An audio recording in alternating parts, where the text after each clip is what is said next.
राष्ट्र सर्वप्रथम राष्ट्र सर्वप्रथम राष्ट्र सर्वप्रथम राष्ट्र सर्वप्रथम। केंद्रीय मंत्री जेपी नड्डा ने नई दिल्ली स्थित भाजपा मुख्यालय में लोकतंत्र के काले दिन विषय पर आयोजित कार्यक्रम में प्रतिभाग किया।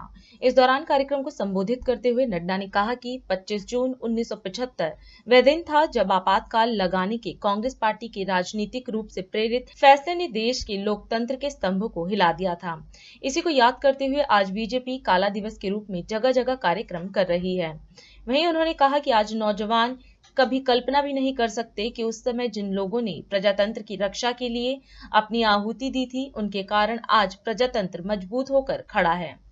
हम सब जानते हैं कि 25 जून 1975 को हम यहाँ पर एक काला दिवस के रूप में मना रहे हैं और हम इमरजेंसी को याद करने का और जो एक तरीके से प्रजातंत्र के गला को घोटने का जो कुत्सित प्रयास हुआ था वह जनता के सामने आए। इस प्रयास से भारतीय जनता पार्टी सारे देश में इस तरीके का कार्यक्रम कर रही है और उस कार्यक्रम में आज यहाँ भी दिल्ली प्रदेश में भी और राष्ट्रीय कार्यालय में भी और बाकी सब स्थानों पर भी इस तरीके के कार्यक्रम हो रहे हैं जहाँ हम इमरजेंसी को याद करते हैं और इमरजेंसी के दिनों को हम याद करके जो कुत्सित मानसिकता थी वह फिर से आगे कितनी बड़ी चैलेंज है उसको समझ करके याद रखना यह प्रजातंत्र के लिए, सजग प्रजातंत्र के लिए आवश्यक है। इस बात को ध्यान में रखते हुए आज हम सब लोग यहाँ पर एकत्र आए हैं।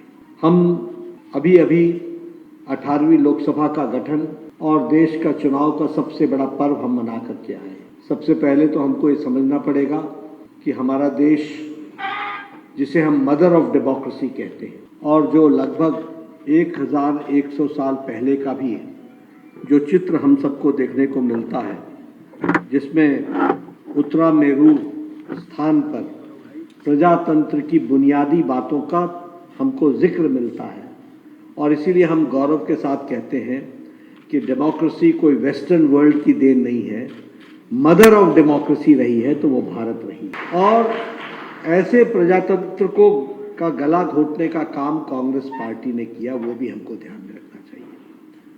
लेकिन हम सबको यह भी मालूम है कि देश उसके खिलाफ खड़ा हुआ और हम लोगों ने डट करके उसका विरोध किया और उसी का नतीजा है कि प्रजातंत्र भी बहाल हुआ और आज दुनिया का सबसे बड़ा लोकतंत्र का चुनाव भी अभी हम संपन्न करके 18वीं लोकसभा बना रहे हैं। यहाँ बहुत से लोग हैं, मुझे मालूम नहीं, लेकिन मैं आप सब से इतना ज़रूर चाहूँगा कि आप जिन लोगों ने इमरजेंसी देखी है उनसे आप इस सप्ताह में ज़रूर मिलिए और उनसे आप ज़रा जानने का प्रयास कीजिए कि किस तरीके को भारत को पहुँचा दिया गया, कैसी परिस्थिति ला करके खड़ी कर दी थी। आज का नौजवान का बच्चा कभी कल्पना भी नहीं कर सकता और ये कल्पना इसलिए नहीं कर सकता कि उस समय जिन लोगों ने प्रजातंत्र की रक्षा के लिए अपनी आहुति दी थी उसकी ताकत के कारण आज प्रजातंत्र मजबूत होकर के खड़ा है।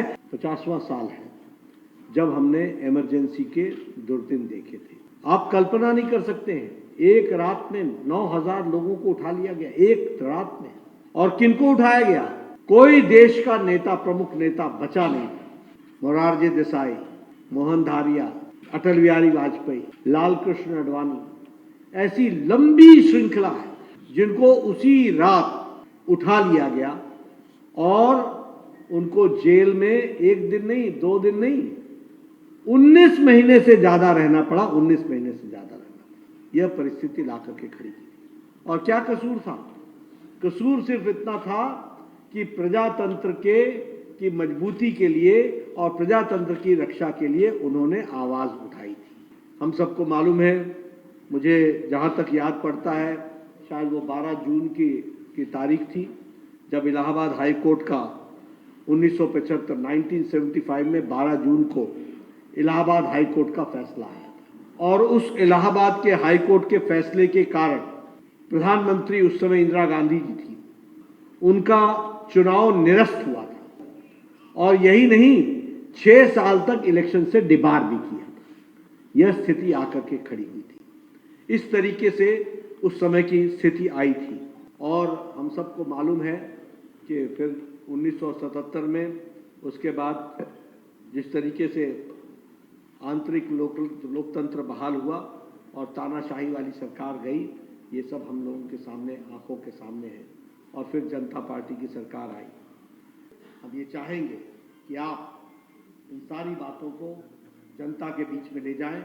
हमारे एक सप्ताह ये कार्यक्रम चलने वाला है, जिसमें हम जन जन तक इनकी काली करतूतें, इनके गैर प्रजातांत्रिक मंसूबे, इनके गैर प्रजातांत्रिक तरीके से किए गए कार्यों को जनता के सामने रखेंगे और इनका जो असली चेहरा है उसको हम सामने उजागर करेंगे। और ये जो मुखौटा लेकर के घूम रहे हैं प्रजातंत्र का, और ये जो संविधान के रक्षक बनकर के घूम रहे हैं, जिन्होंने कि संविधान की एक बार नहीं अनेकों बार अनदेखी भी की है और निरादर भी किया है, इसको जनता के सामने ले जाएंगे। ये हम आपके सामने बताना चाहते हैं। राष्ट्र सर्वप्रथम